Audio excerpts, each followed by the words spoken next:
Hey everybody, Chris Fafalius here. As many of you may know, I've played in the band Punchline for most of my life. Well, I'm here to tell you that we just released a new song. It's called Can I Get a Break? And I think the title of the song, which is also the main hook of the song, is pretty relatable to how we're all feeling lately. Here's a little preview for you. How many times am I gonna have to start again? How many times am I gonna have to refresh? 'Cause I put my shoes on every day and I walk out that door. I'm getting tired, waiting patiently for progress. Can I get a break? No, no, no, no, no, no, no, no. Can I get a break? No, no, no, no, no, no. I don't wanna be the one who... Can I Get a Break by my band Punchline is now streaming at all the places where you can listen to music. So if you like the way it sounds, go check it out. I was there to match my intellect on national TV against a plumber and an architect, both with a PhD. All right, Matt, we have got a very exciting guest in the show today. Yes. I'm a little starstruck by this. This guest was brought to us through a past guest, Dustin, who joined us for the most obscure song we've ever done an episode dedicated to. It's Still Billy Joel to Me. Yes. And we are joined by Jeff Nucera, who I hope I got that name at least close. Close enough. But Jeff, you have a very impressive resume, and I'm just going to read a few of these. But you run the Weird Al Museum, or at least you did at the 2002 Orange County Fair. True. You are in the background of the Poodle Hat album cover. Also true. You worked Comic-Con during his appearance just after Mandatory Fun hit #1. You've written over 1,000 answering questions for the Weird Al Jeopardy games that are played on the Ill-Advised Vanity Tour. You're an extra in the upcoming biopic, Weird the Al Yankovic Story. And you have produced and directed a documentary called Showgals about Weird Al burlesque shows. So one of These the are most all impressive true facts. resumes. Wow. What a resume. Very impressive. And you are joining us on a very important episode. This song, all things considered, was not at the time, I mean, especially in the shadow of Eat It, was not that big of a hit, but I feel like I have bumped into so many people. Chris Fafalius, past guest, has openly said he didn't even know the original song was a song. He thought that this was a Weird Al original for years. Oh, wow. Because he was just not familiar with the song that it was a parody of. I discovered it through the multiple Weird Al music video compilation VHS tapes that I would buy as a child. But why I lost on Jeopardy? I mean, I know my reasons, but I want to know your reasons, Jeff. Why did you want to do this episode? I mean, I do love the song and the video. They both crack me up. But as you mentioned earlier, I was very involved in writing the answers and questions for Weird Al Jeopardy, which is being used on the current return of the Ill-Advised Vanity Tour. I think I missed a few words there. But I wrote more than 1,000. Yes, 4,000 almost. Actually, I ended up writing 5,005. What? You wrote 5,000 questions? 5,005, yes. Oh my God. That's amazing. I like that. See, and he covered up the headline because he just wrote 5,000 with a plus next to it, but there was 5 other ones that he wasn't including in that count. That's what that plus represented. Wow. So we're coming off the tails of what was a very divisive parody song for both of us on this episode, which was that the Brady Bunch parody is what I would rank at this time anyway that we've been doing the show. I think Weird Al at his worst. Wow. All right, we're already fighting. Go ahead. We're already I am not impressed by the Brady Bunch parody, but I Lost on Jeopardy I think is a prime example of Weird Al at his best. All right. I think that this is everything that a Weird Al parody should be. And Jeff, you have to understand something about me. In our rankings, I was the psychopath that put Ricky above Eat It for best parody so far. Okay. So, Okay. so take my opinions. Take So my it's- opinions with a grain of salt. So it's not you're not anti-TV, clearly. You're just anti-Brady Bunch. Got it.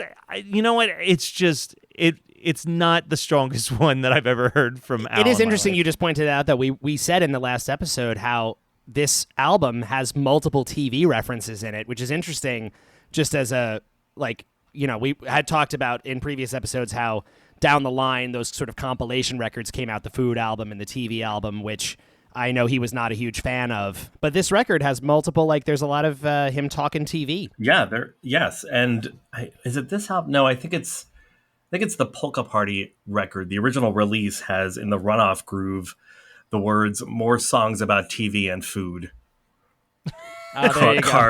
carved right by the label. Nice. I A little love Talking that. Heads So he's- reference there.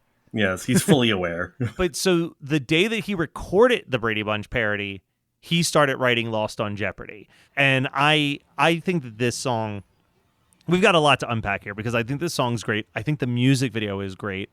And I think that the original song is a banger too. Like there's nothing to not like about the world that we're about to discuss in I Lost on Jeopardy. I agree. It's a funny one because we were just saying, like, I actually do think this is an example of, I don't think people know this song so much anymore. The original one I'm talking about, the Greg Kihn band. The song is called Jeopardy. Yes. And I feel like this is definitely one that I heard Al's version first. I did not Same. know the original before I heard Al's. And I feel like it has not that it hasn't stood the test of time, but some songs just kind of fall out of rotation, you know? And I feel like an average young person today would definitely have no idea what the original of this song was. Greg Kihn also did a song called The Breakup Song, Which I thought was a Tom Petty song for a decade. which I feel like that has stuck around. I feel like that song still gets played. I hear that on the radio. That one seems to be the one of his that has the more lasting impact. And than that this song one. fucking rips. That song's song- fantastic. Like- I mean, and honestly, we're gonna get into it a bunch, but like, I am like Greg Kihn. I think him embracing this as much as he did is a huge, huge moment for early Al.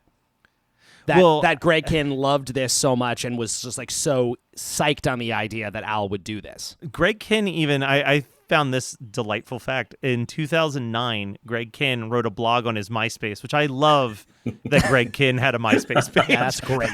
that fills my heart with so much joy. Oh, yeah. But Greg Kihn wrote a MySpace blog titled Weird Al and the Mailbox Money, where he complimented Yankovic's comedy, but then explained the mechanisms of how a parody works and refers to the royalty checks that he receives for I Lost on Jeopardy still to this day as his mailbox money. There you go.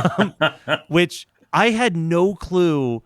There are so many times that this song has been used on Jeopardy. Yes. Oh my God, yeah. It's wild. And also Greg Kihn, I'm pretty sure, first example of the artist being parodied showing up in the music video of their song. Yeah, well, Jeff, you would know better. Yeah, you wrote a lot of but it has trivia. to be, right? This is the first actual artist appearance. Yes, that is correct. Yeah. Okay. And honestly, I mean, God bless Greg Kihn for doing that, because it really, again, it legitimizes the whole thing in this different way. It's not like just him goofing. Just gives the whole thing so much more weight or power behind it. I don't know, like seeing him at the end of this video appear, and oh my God, I don't like. There's so much to talk about. There's also the interesting. I only just today, at your recommendation, Matt, watched the video for Jeopardy, the original Jeopardy video. Crazy. And that these two music videos have a connection to them. Like, oh Yeah. my God, I had no idea that was a thing. Yeah. I wrote down, because I texted you as well, Jeff, and was like, hey, just a heads up, we're probably going to talk about this original music video. And I'm glad you did, because I hadn't seen that video in years, and I forgot how goddamn terrifying it is. Oh my God, it's as crazy. a child seeing that, I was like scarred for a long time. I described it as if Sam Raimi made a body horror music video about the terrors of marriage. Like it is. You've got like couples mutating into shared It's like bodies. Cronenberg. There's he He says I do, and the bride immediately turns into a skeleton that's Nightmare. screaming. And then she turns into some like puppet monster that's like tearing apart the church. And then the other thing that has to be attention drawn to is the pastor just doing the finger through the whole thing repeatedly. Yeah, it was like a weird episode of Stranger Things that I'm like, how did this? What's happening? It starts so tame. The first minute of the video, I'm like, God, this is a boring music video. Yeah. And then it just gets crazy. Before you came on here, Jeff, we were talking about this has to be one of the only circumstances where the original video is more insane than the video that Weird Al made. Well, yeah, I mean, the lyric for this, obviously, like, Al had to follow the narrative of the Jeopardy thing, so it makes total sense that he would change the video, but I also love the idea of him watching the original. He's like, I can't top this. There's no way I'm going to out crazy this video. We got to go another direction. Dude, those early 80s, like, early days of MTV videos are just a sight to be seen. It's crazy. Jeff, you might not know this. I know Matthew knows this. For a YouTube video, I watched the full first 24 hours of MTV to rank the 10 craziest videos that played on the first day of MTV. And this was not part of the first day of MTV, but there are some early insane 80s videos that I discovered through there, including I can only imagine. Dude, early Robert Palmer videos are insane. Oh, yeah. Like, there's videos where he's like almost like in the movie Big, dancing on a xylophone, and there's like one where it's like a ballet between two mimes interacting, the plot line of the song. Like, his videos were wild out the gate. But yeah, this is up there with one of the strangest videos I've ever seen. Yeah, for listeners, anyone who has not seen, go watch the Greg Kihn band's video for Jeopardy. And again, watch that and then watch Al's video after that, because they actually have we'll talk about it, but they actually connect. It's crazy. I had no idea until today that was a thing. Yeah, just brace yourself before you watch it. Oh, but yeah, strap in. Put the Trigger kids to warning bed. for sure. But yeah, so a couple of the things that I did find doing the research for this, we'll do the quick breakdown. Obviously, it was written on he started writing it right after he had recorded the Brady Bunch parody. The song describes a situation in which the narrator loses spectacularly on the game show Jeopardy. Show announcer Don Pardo lends his voice to a segment of the song, which is, in my opinion, one of the highlights of the song. That is, I quote parts of that speech regularly. In order to create the parody, Al Yankovic had cleared the idea not only with Greg Kihn, but also had to clear it with Merv Griffin, who created the show. Don Pardo, Art Fleming, and Greg Kihn all appear in the music video. That's a little bit of the background of the making of the song. But let's just talk about our thoughts on the song. And this is just a compliment to the song Jeopardy in general. What a bass line. Like, the bass in this song is unbelievable. It's excellent. It's a really great. Yeah, I mean, to sort of like zoom out a little bit, we've said before, and we haven't really touched on too many of them yet, going chronologically, but it's interesting. Sometimes Al parodies something that winds up not having a strong place in pop culture long term, and sometimes that doesn't work in his favor. Sometimes you listen back to it and you're like, oh, I feel like we've lost some of the impact of this track because it didn't, looking back on it 30 years, no one knows this song anymore, either the song itself or the references that he's making, whatever's going on in pop culture at that time. This one is interesting because I think the song, again, most people probably don't know, but the Jeopardy thing is still like, this really works. This still to this day works. The song is fantastic. So even if you don't know the original, you don't care because it's such a great track. And I know we're going to talk about how how much credit do we give Al for maybe arguably single-handedly reviving Jeopardy? Yeah, that is definitely the urban legend. But apparently, reportedly, Merv Griffin was already in talks to revive it before the song was ever released. Yes. But who knows, if he had to go to Merv Griffin to ask permission to do the song, maybe that was the spark that Merv Griffin needed to be like, oh. Yeah, and Merv Griffin also didn't do any favors in tamping down that urban legend, because he did say on his show when Al performed it that he was helping to revitalize it. Yeah. Well, but even if it was already in the works, it's interesting to think, and again, this wasn't a huge hit, but it did still put a show that at that point, and again, this is when I was a kid and I first heard this song, I had no idea that when Al wrote this at the time, Jeopardy had been off the air for years. Yeah, I had no Yeah. clue. I was wondering who the hell Art Fleming was when I saw the Yeah, video. and because, exactly. like- There's all these names that you didn't know. And so even if it was already in the works, arguably helped put it back in the public consciousness, which maybe helped give the show a little bit of an extra oomph when it came back on the air with Alex Trebek. Yeah. And the song, as I said earlier, song did actually appear several times on Jeopardy, once in a category, and then also when Yankovic appeared on Rock and Roll Jeopardy. And here's a breakdown of a few of the different times that it appeared. It was the subject of an audio daily double on the daytime episode that aired on October 23rd, 1984, where the contestant who got the clue was asked to identify the artist of the song from the audio sample, but failed to do so, which is extra embarrassing because this is 1984. This Yeah. is like when the song is. Al's not going to hit a higher level of popularity at that time to botch that. And it was his birthday. Come on. It was. Oh, man. It was the subject of a daily double on April 27th, 2012, when the contestant receiving the clue, which consisted of a release year and some lyrics, also failed to identify the song. And then it was again a daily double on March 15th, 2018, where the contestant finally was able to answer and identify that this was Weird Al. And then the song was played over the closing credits of the second episode of Rock and Roll Jeopardy when Al appeared. And then I didn't know that Rock and Roll Jeopardy was still a thing, unless they're talking about normal Jeopardy. I don't know. On August 13th, 2021, so just last year. Oh, okay. This was the original Jeopardy. I just figured this out. Sorry. On August 13th, 2021 on Jeopardy, Joe Buck read the clue is under the category of Lost for $1,200. Art Fleming and Don Pardo were in a video for this Weird Al parody song. The 17-day champion at the time correctly answered, "What is I Lost on Jeopardy?" And Joe Buck, who was serving as a guest host that week, responded, "Yes, and please don't sing it. It will not leave your head. It's been in mine for the last 3 weeks." Nice. I guess that's some of that mailbox money that Yeah, there you go. our Right? guy Greg was talking about. But what are our overall opinions of the song? And then we'll dive into the video, because the video there's so much to talk about with the video as well. There's so many great visual jokes, but I just think this song is so well written. The lyrics are so funny still. Yeah. It is so good. I mean, it is, as you're saying, it's some of Al's, especially at the time, it's one of Al's strongest parodies.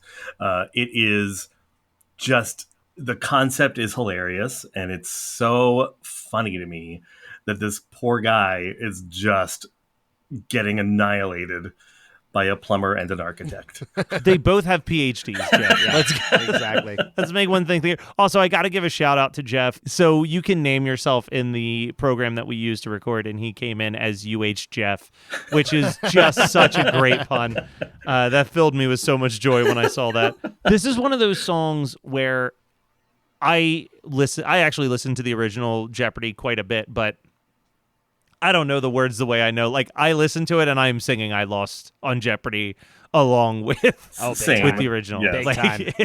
Yeah. It almost makes more sense. I was going to say, it's actually a rare moment where I feel like the phrasing of "I lost on Jeopardy" is actually smoother than the "Our love is in Jeopardy." Yeah. Like, his oddly feels more.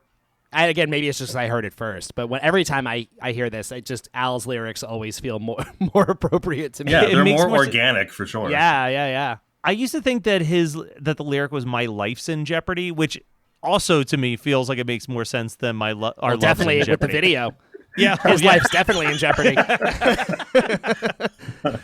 Yeah, this is one crazy Yeah. song, but it is. I mean, I can't speak highly enough about. No, this it's parody. great. I was going to say, I love you talked about it earlier, the break in the middle with Don Pardo doing the "You lost and here's what you didn't win," Yeah, which is funny because I don't know how many people would know this. Like, the things that he's saying that you didn't win is like the volume set of the Encyclopedia International, a case of turtle wax, a year's supply of rice-a-roni, which sounds like joke things, but that was real. Yeah. Those were real prizes that they gave away on this show. And it's so funny because it's like nowadays game shows, It's like every game show is like the minimum, like you're competing for $1 million, Dude, or huge amounts of money. Yeah. So I had, at the time that we were recording this, literally just a couple days ago, I did a 15-hour live stream event for another one of my podcasts. God, who are you? A guy who has way too many podcasts. But my one co-host, Kyle, we were talking about how cool it would be to produce a game show. And I was like, I want to bring back remote control. Like, I think that was the best game show. I love it. So he had never heard of it. So I was like, oh, let me pull. I know that people have uploaded this on YouTube, and God bless them. Someone uploaded a full, like almost every episode with all of the commercials still intact during the commercial break. It's Wow. a great, That's it's a awesome. great time zone flip or like a time warp.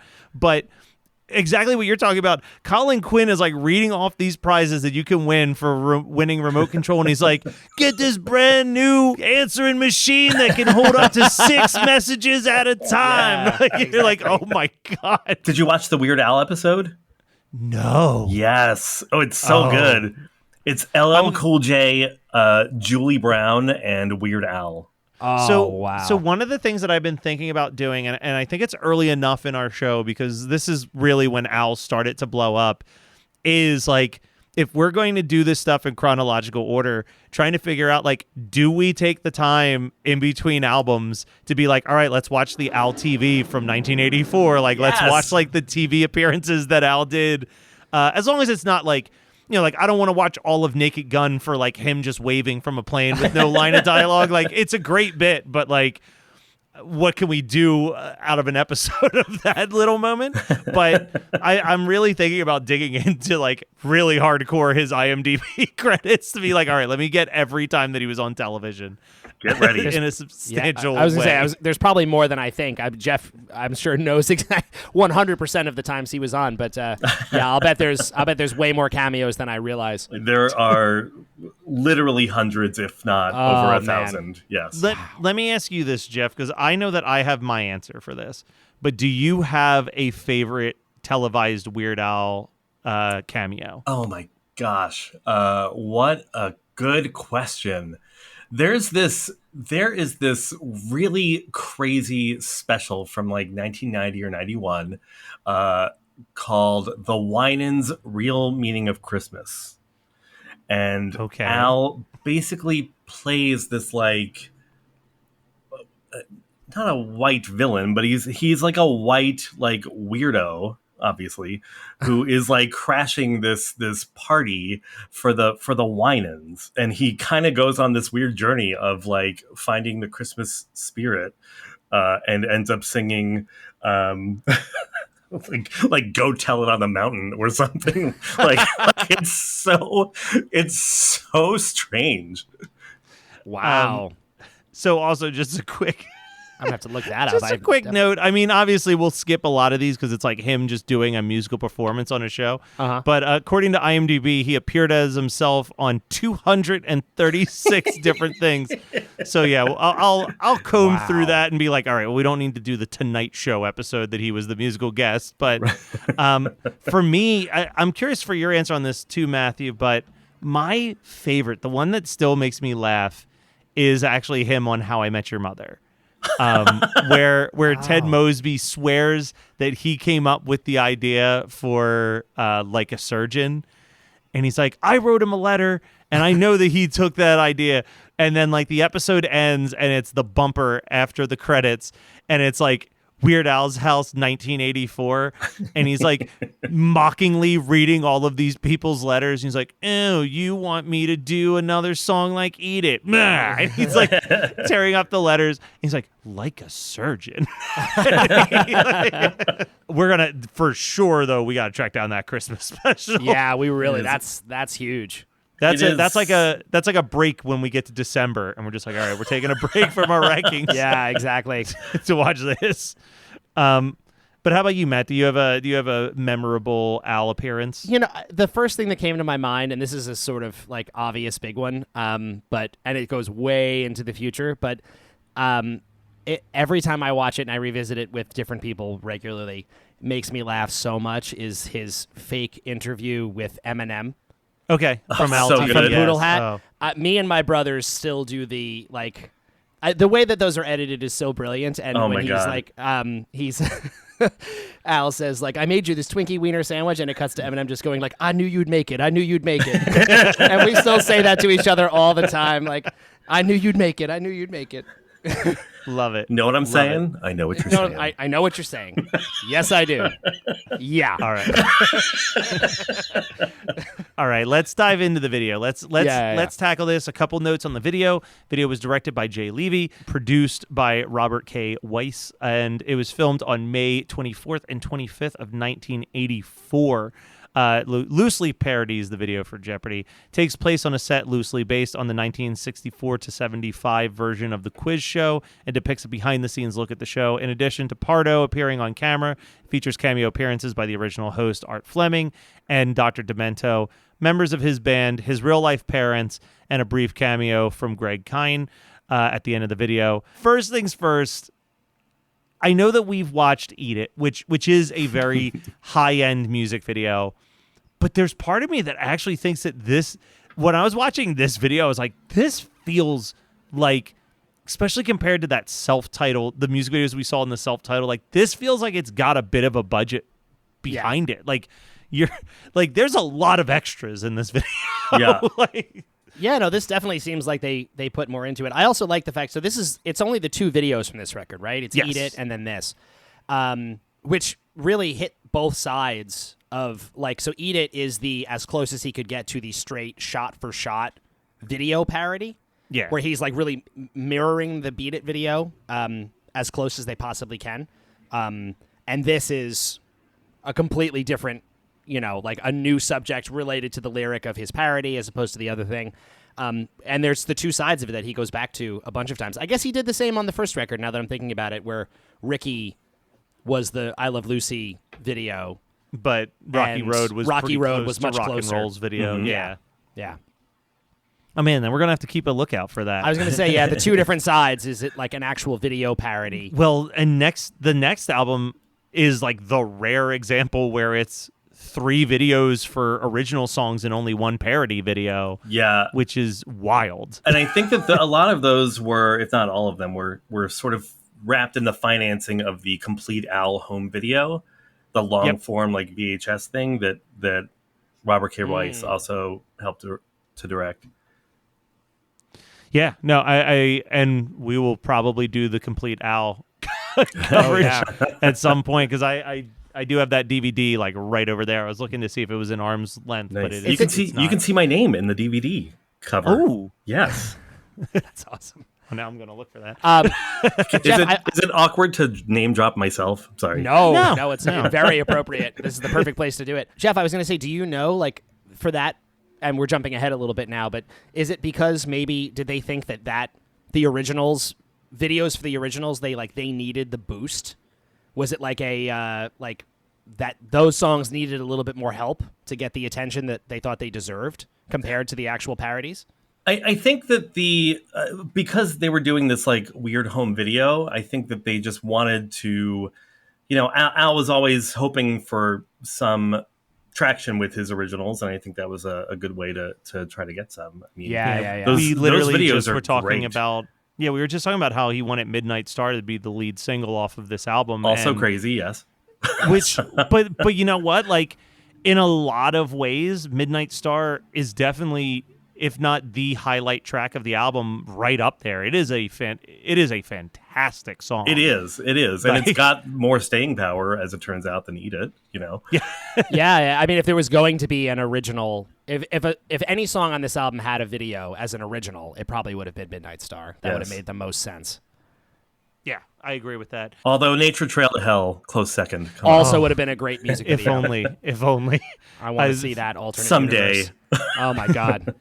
Now, I do have to ask you actually, because so for a little bit of a peek behind the curtain, listeners, when it comes to guests, we'll ask them to send us a breakdown of like their favorite Weird Al songs, and I can't help but notice that with you, Jeff, you sent me 10 songs broken into the categories of originals and parodies, but 3 of those 10 songs are off in 3D. Is this your favorite Weird Al album? Maybe it is. I have not thought of that. I really love this record. I mean, it is when I like just kind of need to sit down and relax and just turn something on. It is this record.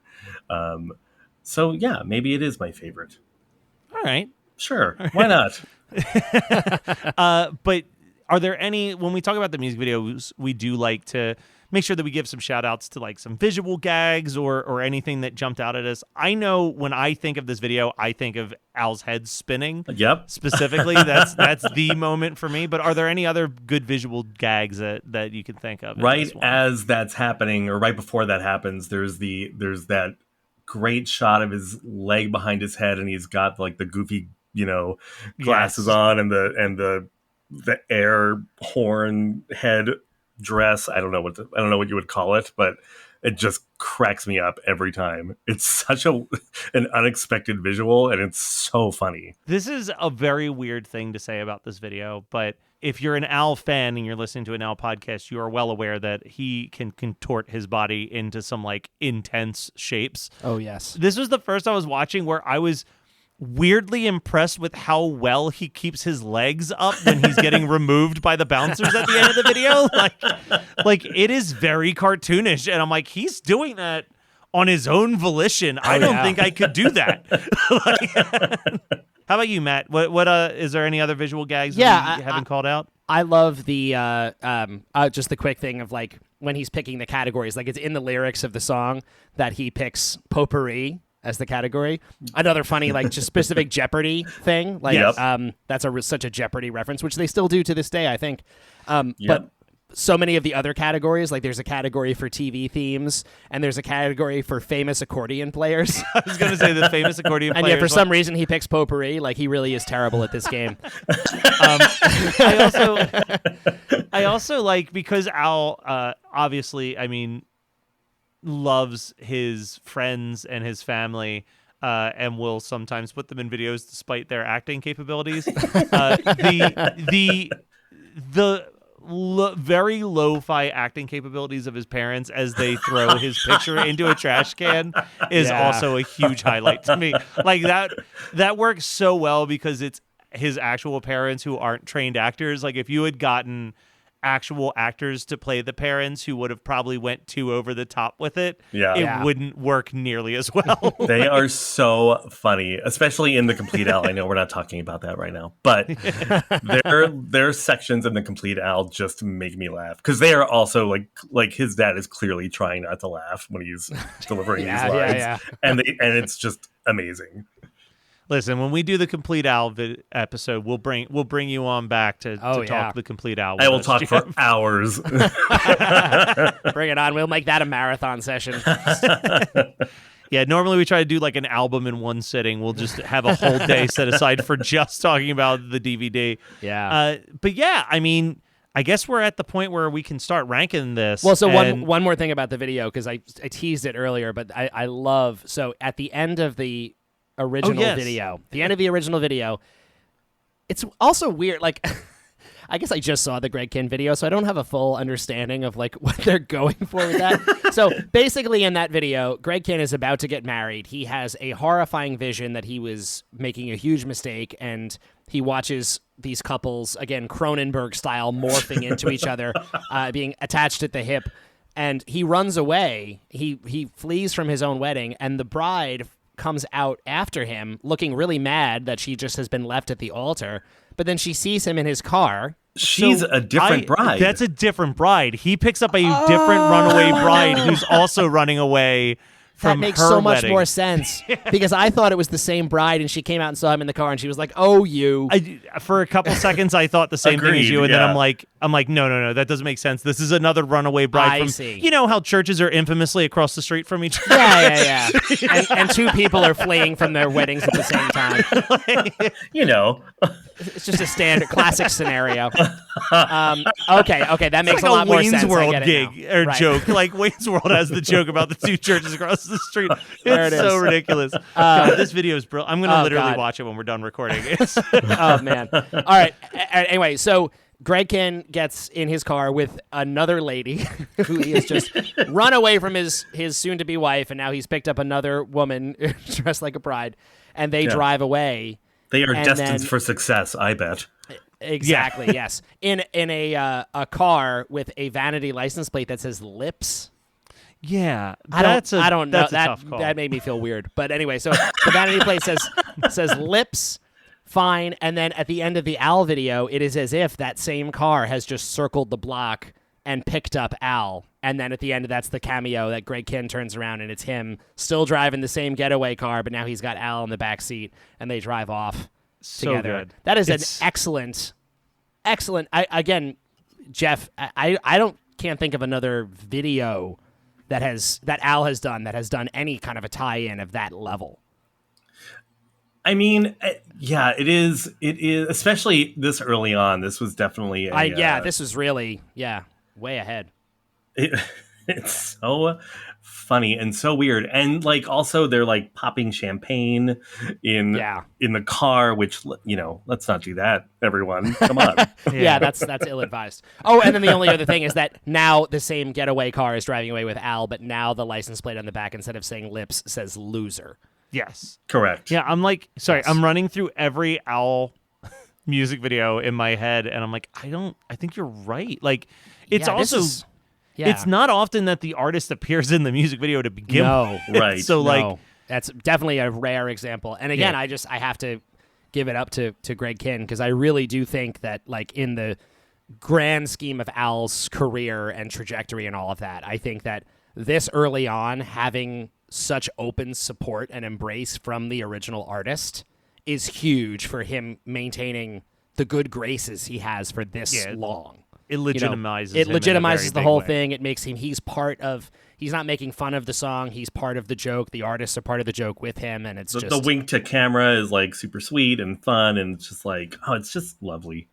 Yeah, it's so nice, and it's just like, this really, to me, sets a tone for his professional career that carries on forever. Like, this is a huge moment, this track. Hi listeners, I'm Carolina. And I'm Tessa, and together we are Femme Regard Podcast. Femme. We are a show dedicated to educating and entertaining underdeveloped filmmakers and film enthusiasts alike. We love sharing our experiences as filmmakers, what we've learned and what we've gone through. And we love bringing on professional industry guests. We want our listeners to learn from the best and get an honest account of the biz. So come join the Femme Fam and give us a listen every Friday. Streaming on all the major podcast platforms, including YouTube and our website, femregard.com, and of course, the Geekscape Network. All right, well, so Jeff, you're going to sit sidelines for just a second while Matt and I do our rankings. I'm very excited. We've got two things that you can do afterwards. So, okay. Matt, I'll start with you. I know where my ranking is on this. Where are you putting I Lost on Jeopardy on your list of Weird Al parodies? God, I really should think about this more before you ask me. Because I never do, and then you ask me, and somehow I always feel like I'm caught off guard, but every episode ends the same way. You know what? I'm doing it. I'm putting it at the top. I did the exact same thing. I'm putting it at the top. We have a matching number one right now. With I mean, don't look so crazy now that I put Ricky above Eat It, but all right. So we're in agreement that at this time this is the best Weird Al parody. Yes. We also have to rank the music video. Actually, our music videos match entirely at this time. Really? We both have Eat It as number one, Ricky is number two, and I Love Rocky Road at number three. Where are you putting I Lost on Jeopardy? This is a tough one again, because like a part of me wants to keep Eat It at number one for this, just because that video is so impressive to me, and it's like. But I just talked so much about Greg Kihn being in this and how great it was. I'm going with this. I'm going with this. Number one. Okay, I actually put it number two. I think the impressiveness of the Eat It music video Totally fair. Is impressive. Thank God. So, you and I agreeing makes me uncomfortable. So we need to have for sure. We got all right. So Jeff, here's what you get to do. Right, we have a special guest ranking here. Whenever a guest is on, they can rank the songs that other guests have been on. So you're our third guest. Our current ranking is Eat It, and then number two is It's Still Billy Joel to me. Okay. Where do you want to put Where do you want to put I Lost on Jeopardy first off? I would, first of all, I love It's Still Billy Joel to Me. It's one of Al's most biting satires. Oh, yes. I think it's very funny, but I have to put Jeopardy on top. All right. Now, here's one other thing you get to do. Okay. And it's still early, but this will get wilder and wilder as more guests are on the show. Very excited to start fighting. Go ahead. So the current rankings are I Lost on Jeopardy at number 1, Eat It at number 2, and It's Still Billy Joel to Me at number 3. You can keep that as it is, or if you think that someone made an egregious mistake with their rankings, you can re-rank one song on that list. I am comfortable with this ranking order. Okay. So the only other thing that we have to do, and this is a brand new segment, you're the first person we're doing this segment with. Matthew, you pitched this idea to me yesterday to have us reconsider a song that we've already discussed, but you weren't here for. And based on your reaction to what I said about something earlier in this episode, I think I know what song it may be. But have you heard us in our rankings of songs? Did you hear anything where you're like, you guys need to really reconsider your thoughts on that song, and we'll give you a platform for like a minute to tell us why we are very wrong on our feelings? I feel like I was mad at one of your earlier episodes. I'm trying to think of what song it was, though. It might have been Gotta Boogie, where you guys were really down on Gotta Boogie.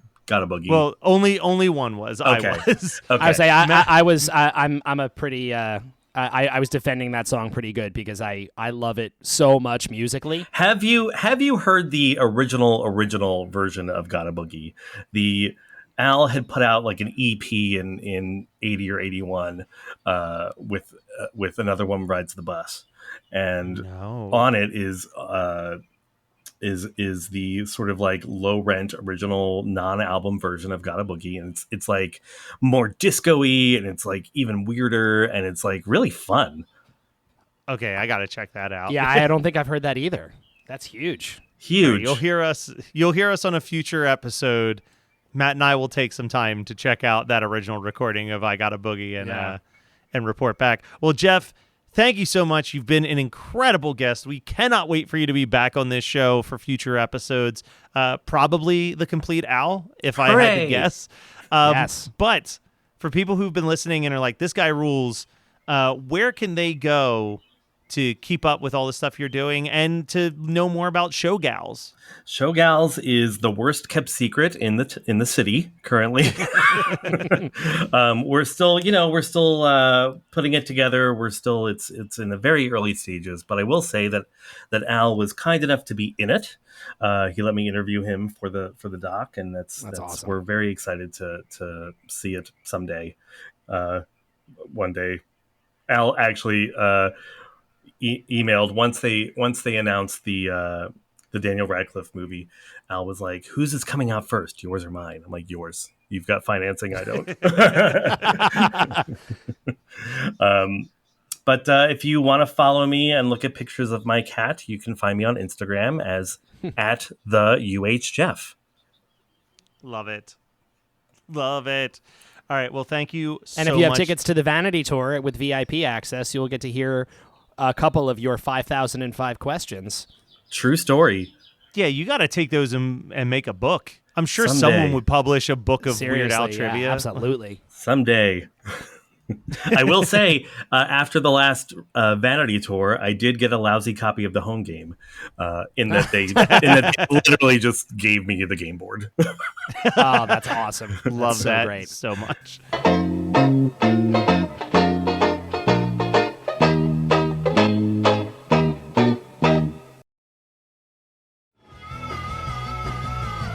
You're listening to the Geekscape Network.